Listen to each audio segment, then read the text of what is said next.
Welcome to Impact News. These are your stories for the week, and we begin with a story of human trafficking. What is human trafficking? Is it busing migrants to sanctuary cities? Folks, did Florida Governor Ron DeSantis and Texas Governor Greg Abbott overplay their mean hands, and do we finally have them dead to rights? Let's hope so.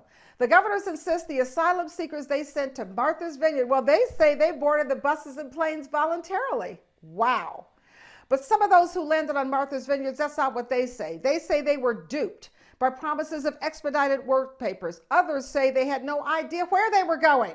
Oh my goodness. Some migrants say they were told in Texas that they were coming to a place that had jobs and homes and shelter waiting for them. Instead, they were dropped off on a resort island with no facilities equipped to accommodate them. And frankly, from what we understand, they didn't even have notice that the people were coming. That's shameful. The people landed there.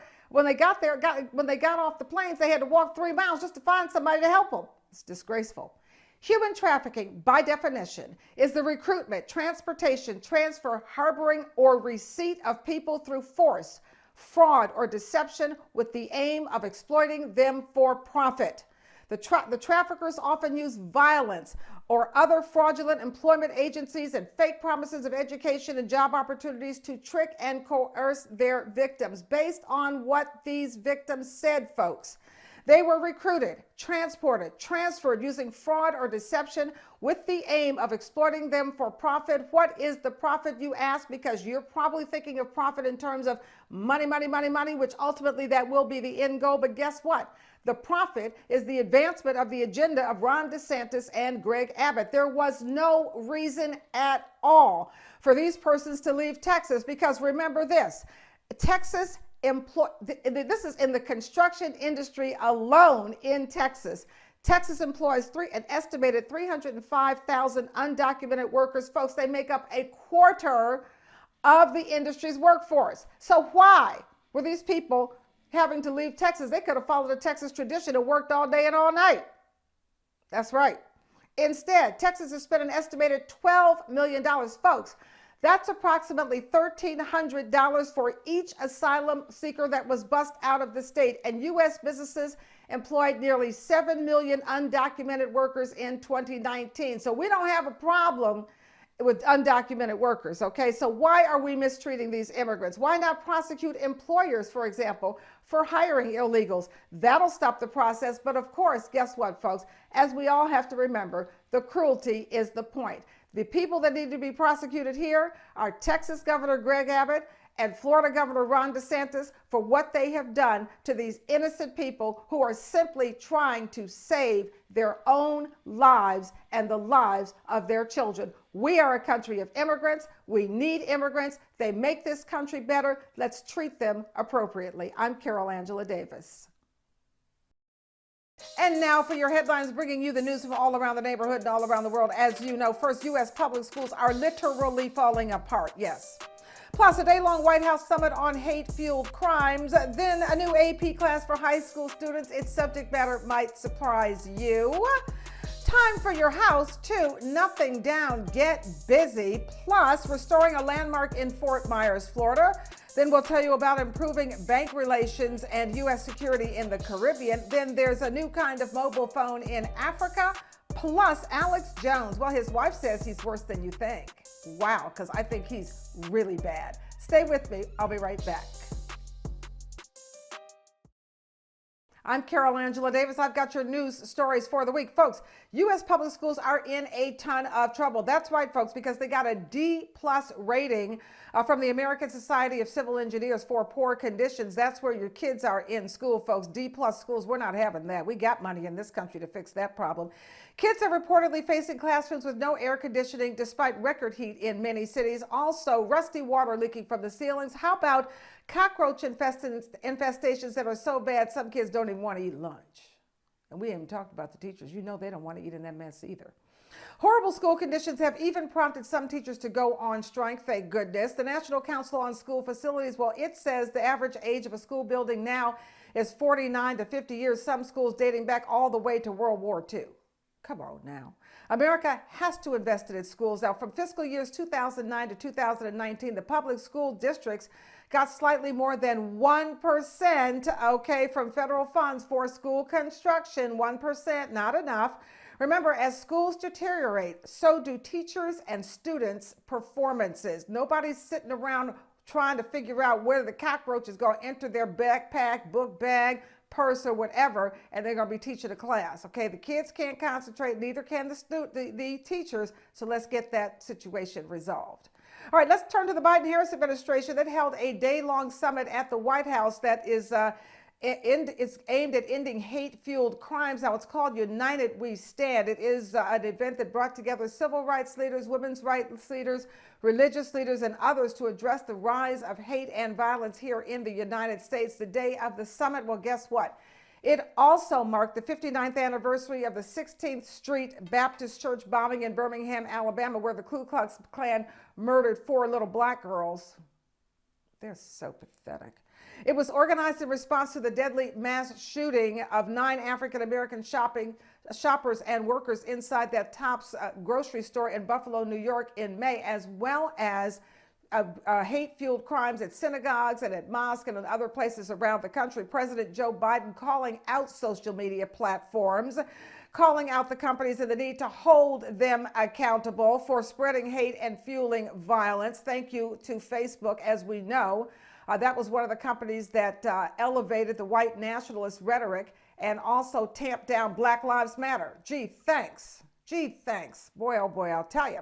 All right, Biden urged Congress to get rid of special immunity for the tech companies and impose much stronger transparency requirements. And it's for the hate-fueled violence and crimes, but it's also for our kids because they're too young to be exposed to just all of the comparisons of she's prettier than me, she's this than me, he's that than me. We don't need that in our children.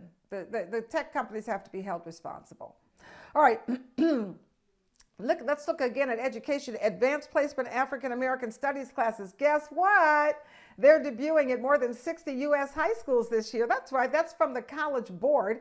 It has announced that it's going to begin offering the course. Now, the AP program, as you know, it is designed to give high school students a chance to take college-level courses. And right now, AP classes are offered in 38 subjects, including U.S. government and politics, biology, chemistry, English, European history. Yes, I did say there's one in African American history now. The AP African American Studies course, I should say History Studies course, is the College Board's first new offering since 2014. It's going to cover 400 years of African American history, literature, civil rights, politics, the arts, culture, and geography. How exciting. I know you want to take that. We can't go back to high school, but your kids or your grandkids can, so let's get them popping on that. All right, let's look at your finances. It's time to get that house you've been wanting, and that's because Bank of America is offering 0 down payment mortgages to Black and Hispanic borrowers. Now, it's time for you to get on it. Let's just say it's time for you to get on and get your house.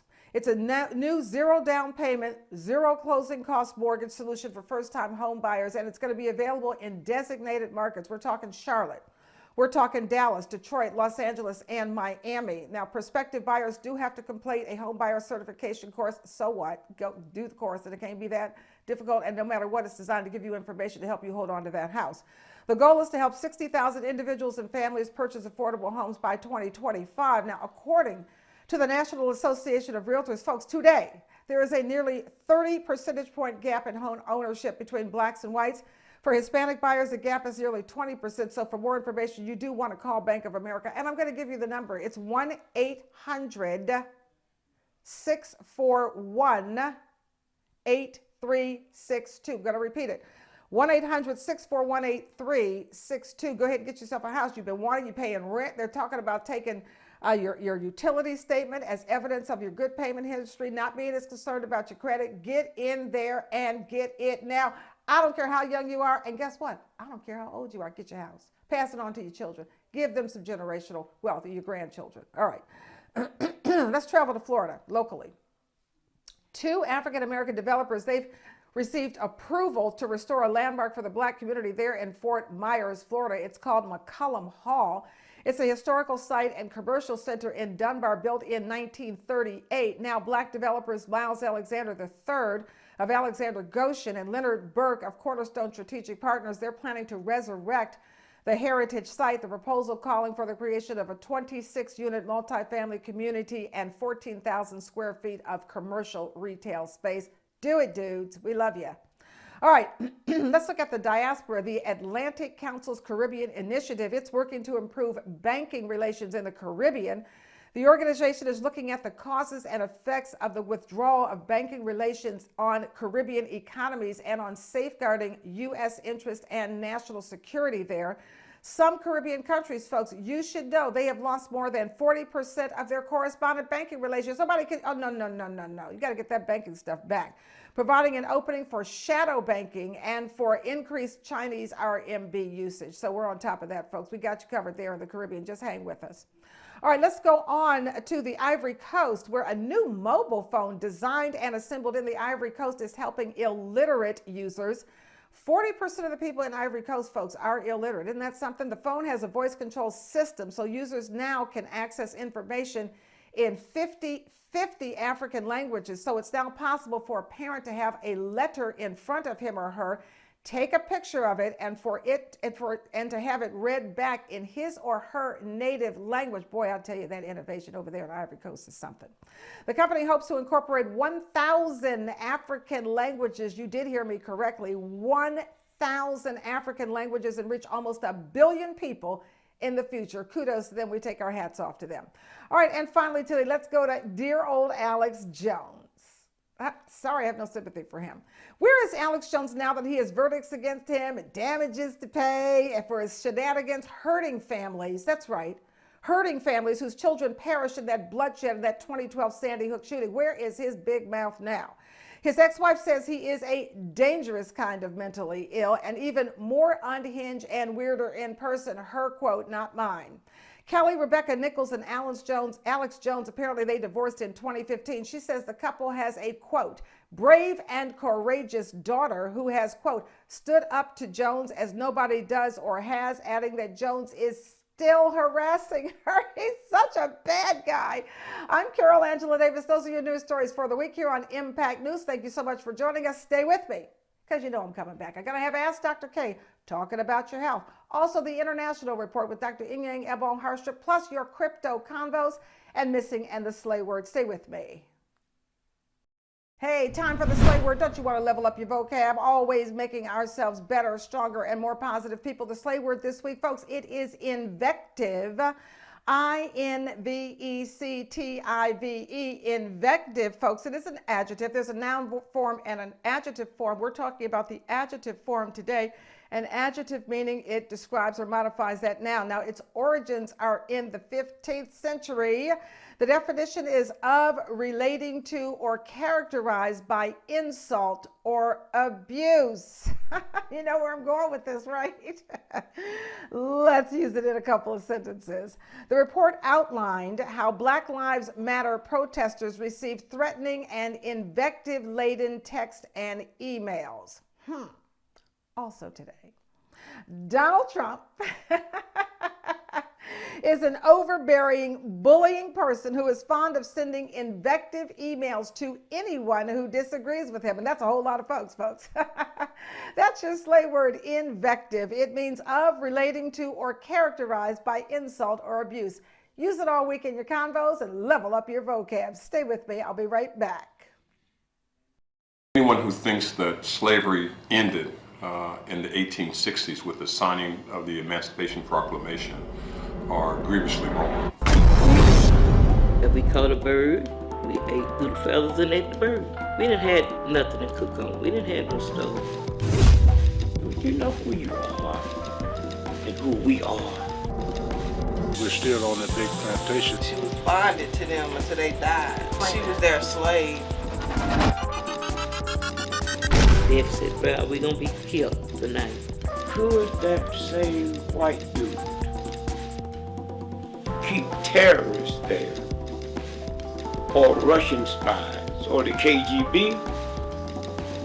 And the government wouldn't know it? No. They thought I was beat so bad that I couldn't do nothing, but I did.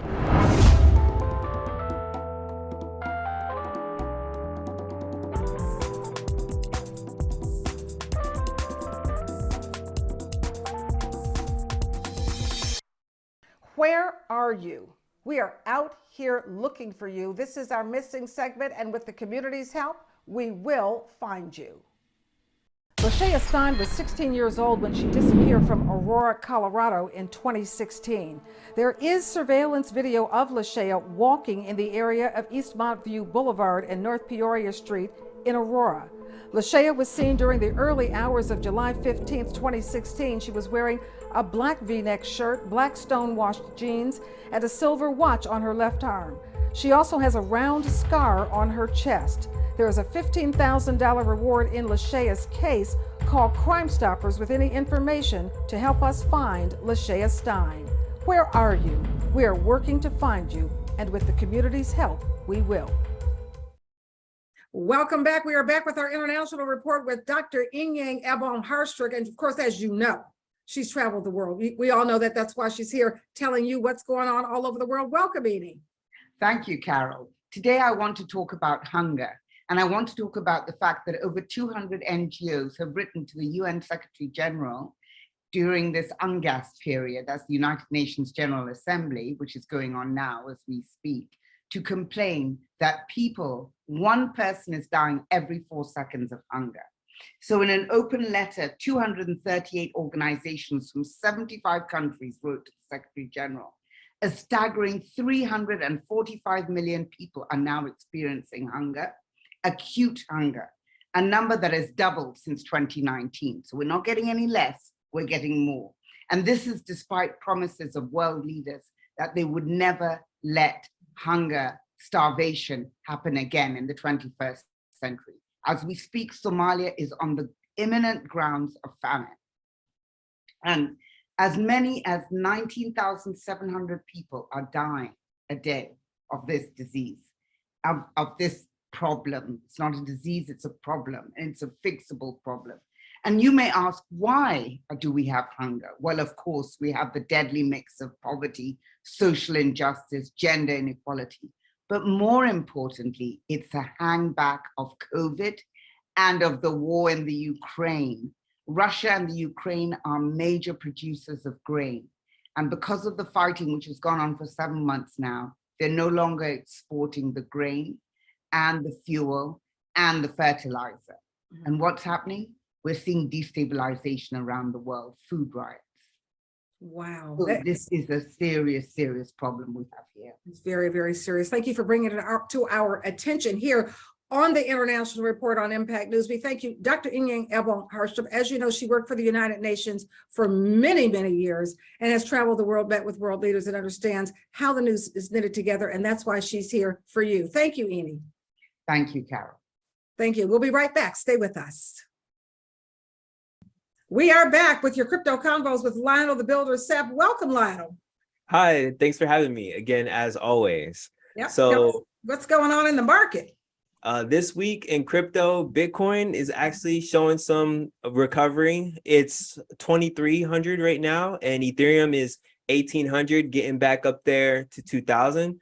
But I also wanted to mention, don't let that get you too excited, because it's a very volatile market, and we have to pay very close attention to everything else going on in the world right now with the gas prices, with Russia and Ukraine and China possibly invading Taiwan. We don't know, but if that does happen, that is 100% going to affect crypto stocks and everything else. Also, Coinbase put out their earnings report, and they missed the mark by a lot. So their stock, Coinbase's stock coin, which is the only crypto exchange that is public in the NASDAQ. We're not talking cryptocurrency here. We're talking NASDAQ stock. Coinbase stock is down right now.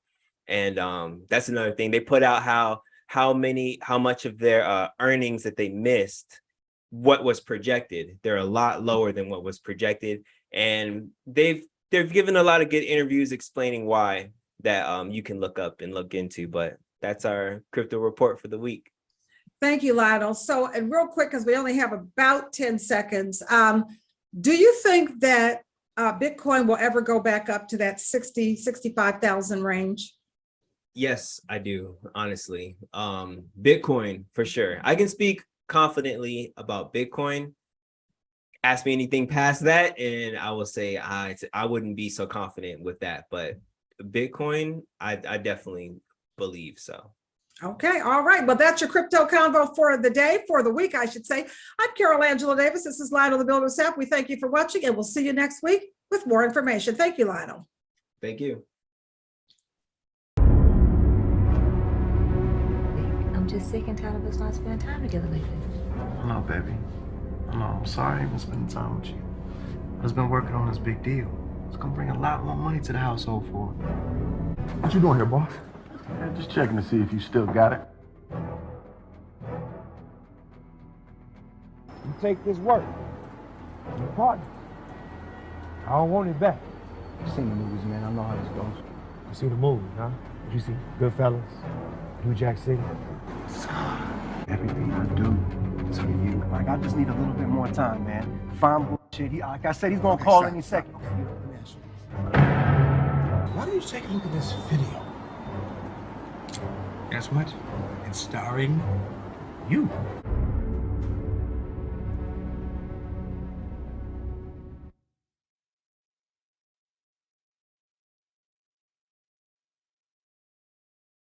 I am Carol Angela Davis, closing out the show as we do every week with Ask Dr. K with your health in mind. Welcome, Dr. K. Thank you. Thank you so much for having me.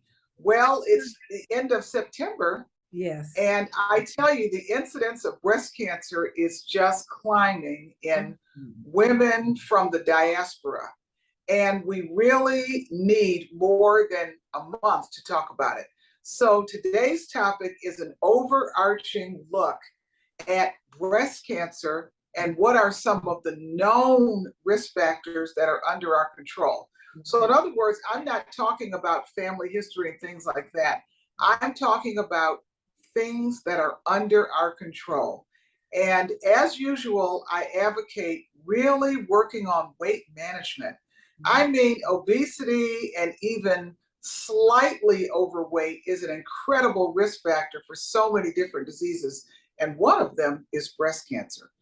So I advocate the whole foods plant-based diet, which is getting away from the Western diet, a meat-based diet, which includes chicken and eggs, because this is an inflammatory diet. As breast cancer is an inflammatory cancer, it is something that we call a nutrition-based cancer, and it is also a cancer based on a lifetime exposure to estrogens. So what produces estrogens?